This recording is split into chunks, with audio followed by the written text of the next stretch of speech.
Hashirama is one of those few characters that even the writer didn't know how to kill this guy.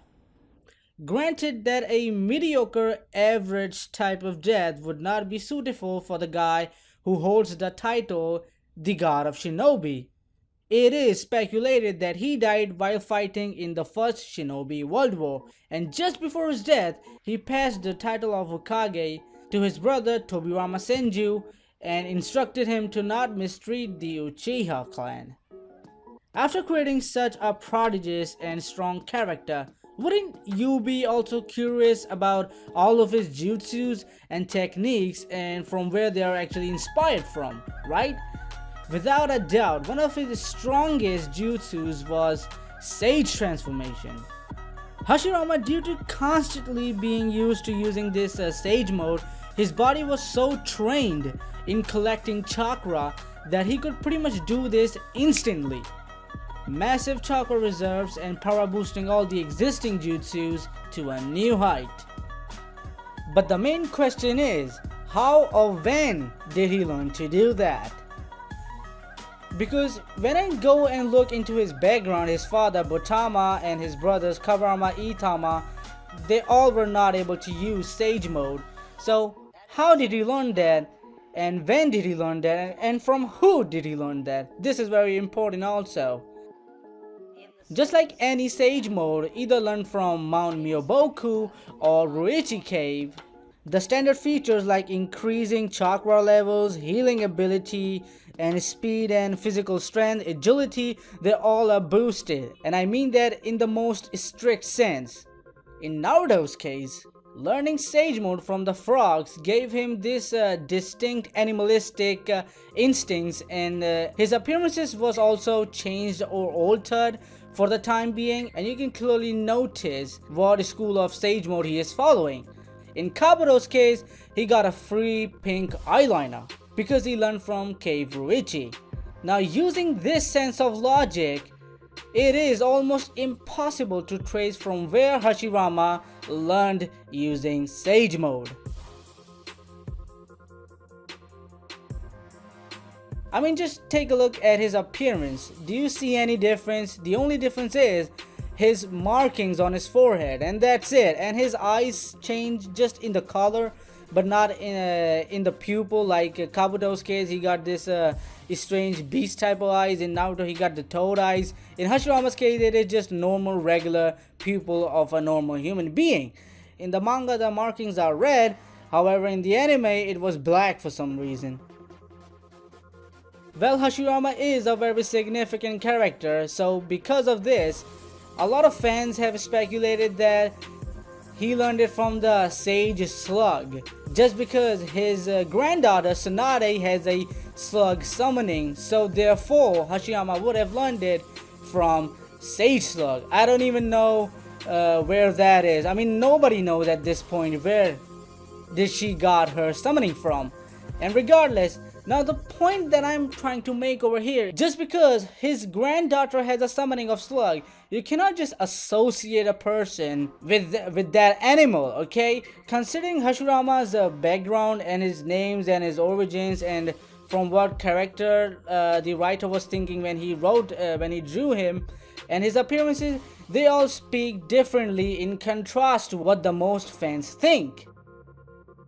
And I just cannot simply imagine Hashirama having a slug type of Sage mode, because this is just bizarre, absurd, and simply preposterous to the core to imagine the guy. Now this is where my speculations begin. So I'm gonna be driving my theory from a lot of established facts and real historical figures in the world. And just so you know, there is absolutely no information on how Hashirama learned Sage mode. So with that out of the way, let's go straight into it. So I'm gonna be using as a source a lot of his jutsus which have a Buddha references. A lot of them have Buddha references. In fact, I'll quote some of them out. Sage Art would release through several thousand hands. Sage Art, Gate of the Great God, would release Laughing Buddha Jutsu, and many, many more. I personally believe that this is not a coincidence. I'll tell you about the story of Buddha. Gautama was born in somewhere around 6th century. His father was a king and ruler of his tribe. So there is no surprise Gautama grew up in a very wealthy family. One day a holy man came to his father and prophesied that Gautama would either one day be a very great militant leader or king of a country, or he would be a very good spiritual leader that people are gonna follow him. Because of this reason, to keep his son away from witnessing all of the hardships and dark realities of the world, his father built a huge palace from which Gautama was not allowed to set foot out. At the age of 16, he got married. Still, his life continued in seclusion for another 13 years. So in his late 20s, our Prince Gautama finally decided to set foot out, or in this case, force his way out of the palace. In the vast world, he witnessed many poor people dying of hunger, people lying, people cheating, people killing, murdering, you name it. With all the reality that he was bombarded with, he decided to go on a journey to answer all of his questions. And some of the questions were, for example, why do people do bad deeds? Or why do always bad people get to enjoy the riches of this life and luxurious life, and they always have people around them, people praising them, all the bad people, but while the good guys, the honest people, always die a miserable death and knows nothing but misery. And this is 100% true. Even now in this day and time, bad people always get to enjoy good things, while the honest people like me and you, I presume, always not live life fulfillingly. You know, there's always something lacking every now and then that we as normal human beings get very irritated on. In his journey, after a decade later, he still was not able to find his answer. So in frustration, he decided to sit under a tree. There, he vowed to himself that he would not move a single muscle until he finds the answer. Several days later, or some historians say a week later, he finally found answers to all of his questions. Well, the rest part of the story is irrelevant. In Hashirama's case, or in his context, when you bring that, what was the most pressing question that Hashirama was always eager to throw it out there in front of Madara? Yes, you guessed it. How to attain peace, or how to maintain peace in the shinobi world where everybody wants to fight. This time, Hashirama sat under a tree and vowed to himself that he would not move a single muscle until he finds the answer of how to maintain peace in the shinobi world. You and I, we both know that not moving a muscle for so long immediately taps into sage mode.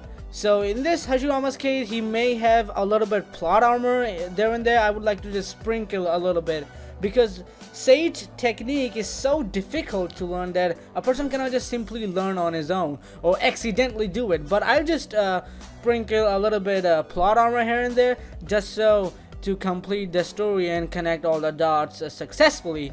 This time Hashirama has a sage mode, and then later he fought Madara after creating the Leaf Village, and then Madara lose, the guy almost got killed, and so on and so forth. And like, just because to maintain peace, what he actually did was he divided the tailed beast evenly among all great nations. So the story goes so on and so forth, and that is it, guys. So just because Kishimoto forgot about mentioning his sage style, from where did he learn it, I'm gonna name this sage style the Forgotten Sage Mode. So if you enjoyed this video, make sure to hit that like button under the video, and make sure to subscribe to my channel if you like my content. And this is gonna be yours truly, Byron here, and as always, here comes the music.